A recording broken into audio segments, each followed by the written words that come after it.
Hello friends, study with Shweta में मैं श्वेता आपका स्वागत करती हूँ।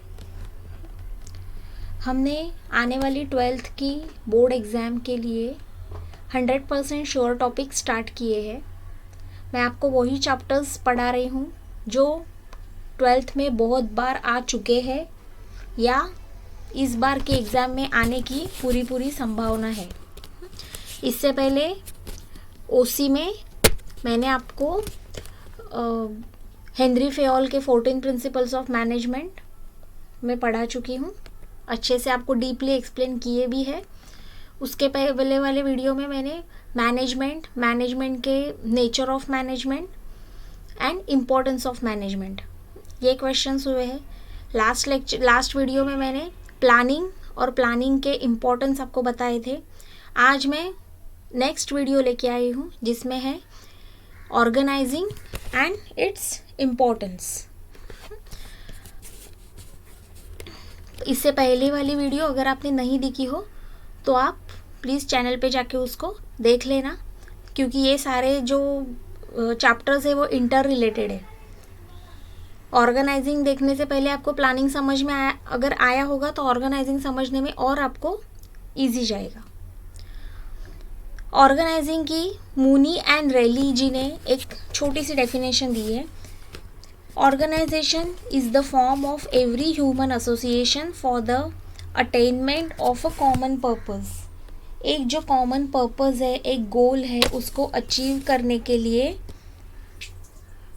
ऑर्गेनाइजेशन की एक एवरी ह्यूमन एसोसिएशन, लोग आपस में आके जो काम करते हैं, एसोसिएशन बनाते हैं, क्यों? एक कॉमन पर्पस, कॉमन गोल को अचीव करने के लिए, जिसे ऑर्गेनाइजिंग कहा जाता है। कून्स ने दी है, कून्स एंड ऑर्डिनल ने, organization involves the grouping of activities necessary to accomplish goals and plans. जो भी गोल्स है, जो भी प्लान्स है, उन्हें अकम्पलिश करने के लिए, अकम्पलिश करना मतलब कंप्लीट करने के लिए the assignment of these activities to appreciate departments and the provision of authority, delegation and coordinate करती है। Okay, importance of organization. अभी ऑर्गेनाइजिंग के इम्पोर्टेंस सबसे पहले है facilitates administration as well as operation. Administration and operation दोनों को facilitate करने का काम ऑर्गेनाइजिंग में आता है। Organizing process leads to identify and to group the activities. Group को लीड करना, आइडेंटिफाई करना और ग्रुप में एक्टिविटीज़ को ग्रुप में करना, ग्रुपिंग करना। Grouping and assigning the activities is the task of administration. Group बनाना और activities, grouping and assigning the activities, ये काम किसका है? एडमिनिस्ट्रेशन का। whereas processing according to its operational activity. Thus organizing facilitates administration as well as operation of a organization. Due to proper grouping of tasks and the employees, there is increase in production and reduction in wastage. Production में improvement होती है, increase in production improve होता है, and reduction in wastage भी कम होता है।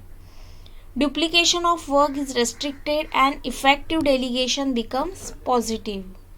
Duplication of work duplication मतलब एक काम डबल, एक ही काम 2 बार 3 बार करना, इसको डुप्लीकेशन ऑफ वर्क बोलते हैं। ये रिड्यूस होता है, डुप्लीकेशन ऑफ वर्क नहीं होता।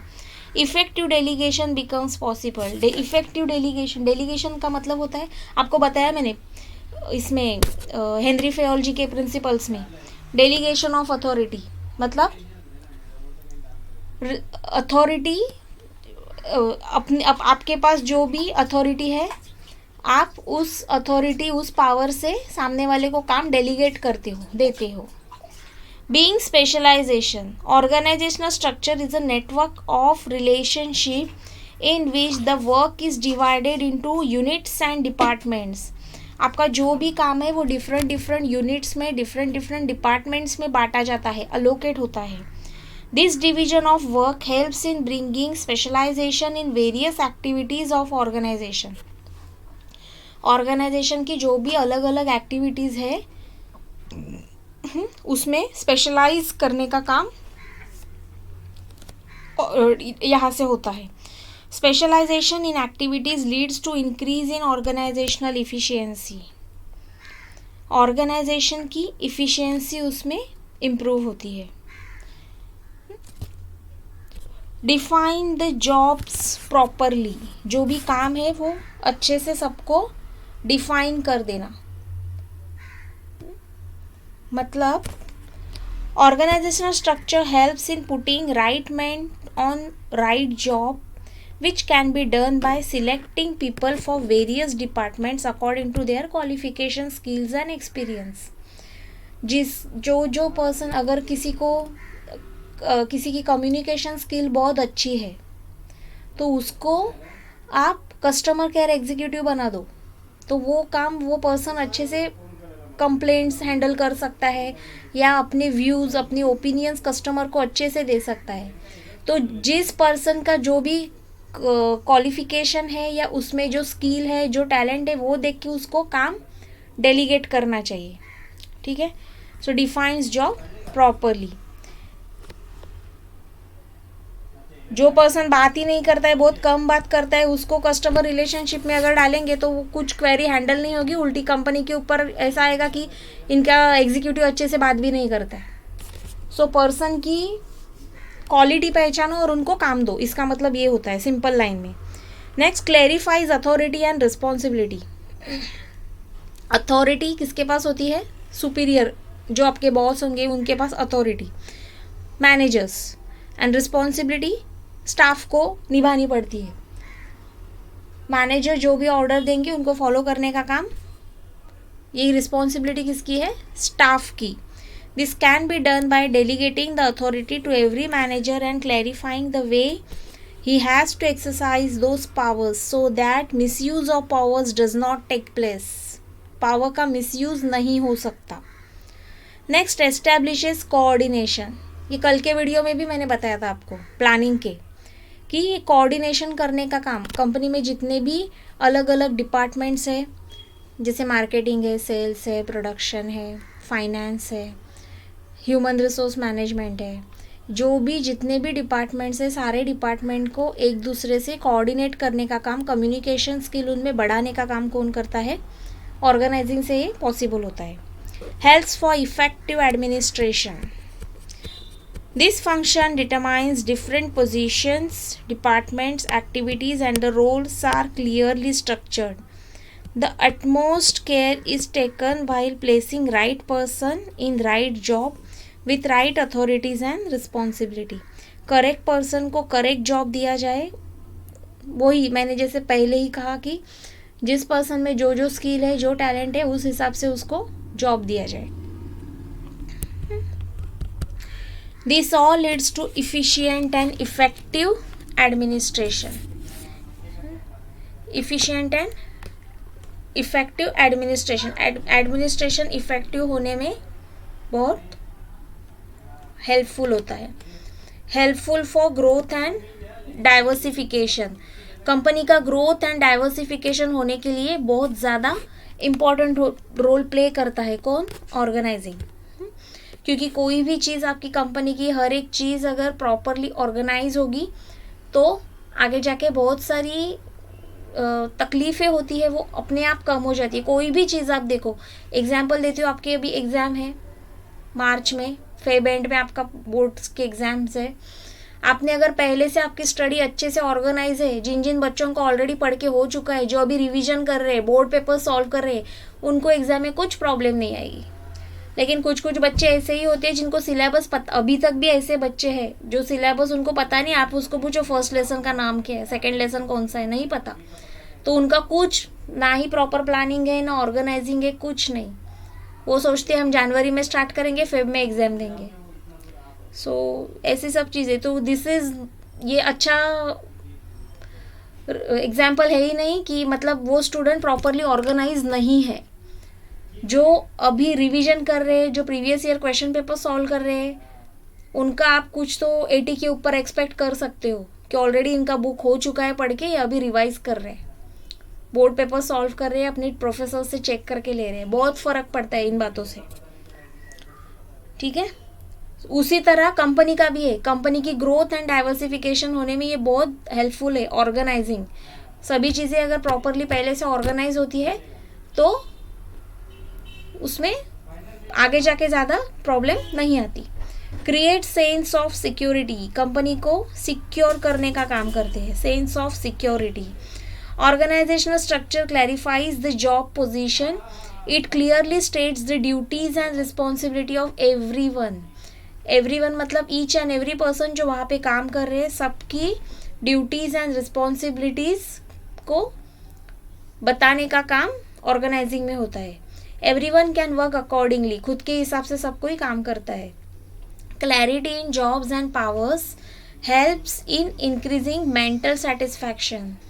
जब एम्प्लॉय अच्छा काम करता है और उसको रिवॉर्ड एंड रिकग्निशन मिलता है, मतलब रहते ना आज भी बहुत सारी कंपनीज है जो मतलब monthly best employee of the month, फिर उनको कुछ कूपन्स देंगे, गिफ्ट वाउचर्स देंगे, अमेज़ॉन के वाउचर्स देंगे, उसमें डिस्काउंट रहेगा, फैमिली डिनर ऑफ़र करेंगे। तो ये सारी चीज़ें मिलती है तो स्टाफ को भी अच्छा लगता है कि कंपनी हमारे बारे में सोचती है। तो वो स्टाफ जिसको ये मंथ मिला है एम्प्लॉय ऑफ द मंथ, वो क्या सोचेगा कि नेक्स्ट मंथ में भी ये अवार्ड मुझे ही मिले, तो वो ये सोच के और अच्छा काम करेगा।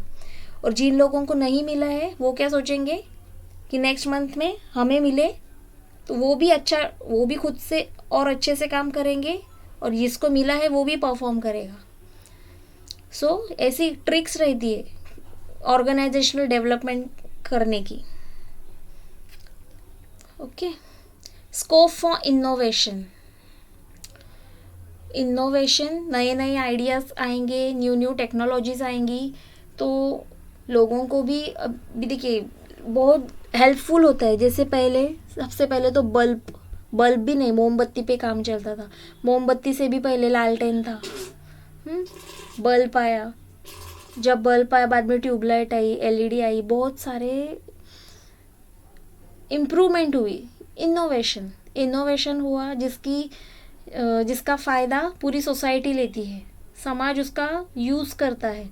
कोई भी नई चीज़ आई तो उसका बेनिफिट पूरी सोसाइटी को मिलता है।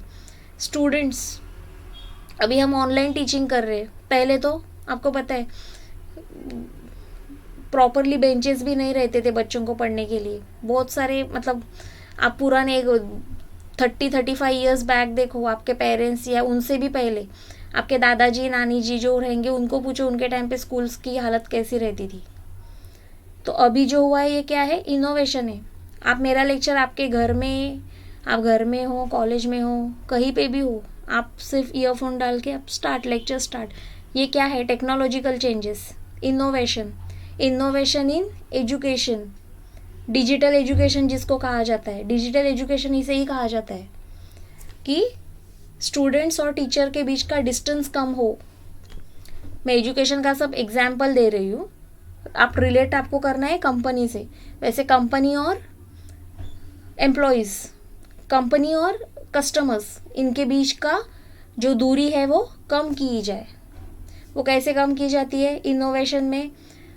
अभी अमेज़ॉन, फ्लिपकार्ट वाले क्या कर रहे हैं, या कोई भी डिजिटल जहाँ से आपको वो प्रोडक्ट आप ऑफ़र, इसमें आप देखते हो उनके पोर्टल पे जाके आप ऑर्डर करते हो, 2-3 दिन में आपको प्रोडक्ट मिल जाता है। कस्टमर को किधर जाने की ज़रूरत नहीं है, उनको घर में आके लाके वो प्रोडक्ट मिल जाता है।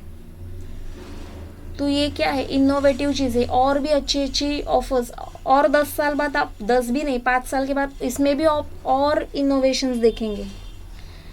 Helps in optimum utilisation of resources, ये पॉइंट सब जगह काम करता है। प्लानिंग में भी ये पॉइंट था, ऑर्गेनाइजिंग में है, इसके आने वाले और जो फंक्शंस है उसमें भी रहेगा। ऑप्टिमम यूटिलाइजेशन ऑफ रिसोर्सेज मतलब आपके पास जितने भी रिसोर्सेज है उसका विदाउट एनी वेस्टेज अच्छे से यूज़ करना है, तो ही वो प्रोडक्ट या जो भी आपका सर्विस है वो प्रॉपरली ऑर्गेनाइज होगी। अगर वेस्टेज हो रहा है तो बहुत सारी चीज़ें वैसे ही वेस्ट जा रही है। अगर वेस्टेज हो रहा है तो ऑर्गेनाइजिंग कहाँ पे हो रहा है? ऑर्गेनाइजिंग हो ही नहीं रहा है। इसका मतलब ये होता है। So helps in optimum utilisation of resources का मतलब ये है कि आपके पास जो भी साधन सामग्री अवेलेबल है, एम्प्लॉयज़ अवेलेबल है, बेस्ट एम्प्लॉयज़ है, बेस्ट एम्प्लॉयज़ को आप रिटेन करो, उनको इस पोजीशन पे लाओ। उनकी मेंटल पोजीशन ऐसी कंपनी ने बनानी चाहिए कि उन्हें आपसे भी अच्छी थोड़ा सा ज़्यादा पैकेज आया तो वो आपको मतलब कंपनी की तरफ वो लोग लॉयल होने चाहिए। और ये तभी होता है जब कंपनी और उनके साथ एक बाउंडिंग होती है। ओके, जब कंपनी स्टाफ के लिए सोचती है तो स्टाफ भी कंपनी के लिए सोचता है। बहुत सारी चीज़ें इसमें, तो वही बोला है कि इसमें ऑप्टिमम यूटिलाइजेशन ऑफ रिसोर्सेज में ह्यूमन रिसोर्सेज भी आते हैं, फाइनेंशियल रिसोर्सेज भी आएंगे, सब जो भी है वो ऑल रिलेटेड टू कंपनी। ठीक है स्टूडेंट्स, आज के वीडियो में इतना ही। आज मैंने आपको ऑर्गेनाइजिंग क्या होती है और ऑर्गेनाइजिंग के इम्पोर्टेंस बताए। ये क्वेश्चन भी इम्पॉर्टेंट है, शॉर्ट नोट्स में पूछ सकते हैं या आंसर इन डिटेल में भी पूछ सकते हैं। ये चैप्टर को बिल्कुल छोड़ के मत जाना। Planning, organizing, staffing, directing, controlling, coordinating, ये 6 या तो डिस्टिंग्विश के लिए आएगा ही आएगा। मैं बाद में एक वीडियो डिस्टिंग्विश का भी लूँगी। प्लानिंग, ऑर्गेनाइजिंग या तो डिस्टिंग्विश में बहुत बार पूछा है। कल के वीडियो में मैंने प्लानिंग का बताया था, आज मैं ऑर्गेनाइजिंग का बता दिया। दोनों के पॉइंट्स एक दूसरे से कंपेयर करके आप डिस्टिंग्विश देख लेना। और ये जब ये लेसन फिनिश होगा तो लास्ट वीडियो में मैं आपको इसके डिस्टिंग्विश पे भी एक वीडियो ज़रूर बनाऊंगी, क्योंकि इस पे से एक क्वेश्चन ज़रूर आएगा। ये बहुत इंपॉर्टेंट चैप्टर है, इसको बिल्कुल छोड़ना मत। ठीक है, आपके 12th के जितने भी फ्रेंड्स हैं इसमें उनमें इस वीडियो को आप ज़्यादा से ज़्यादा शेयर कीजिए। चैनल पे अगर न्यू है तो चैनल को सब्सक्राइब कीजिए और लाइक कीजिए और आपके कमेंट्स दीजिए। Thank you so much for watching this video.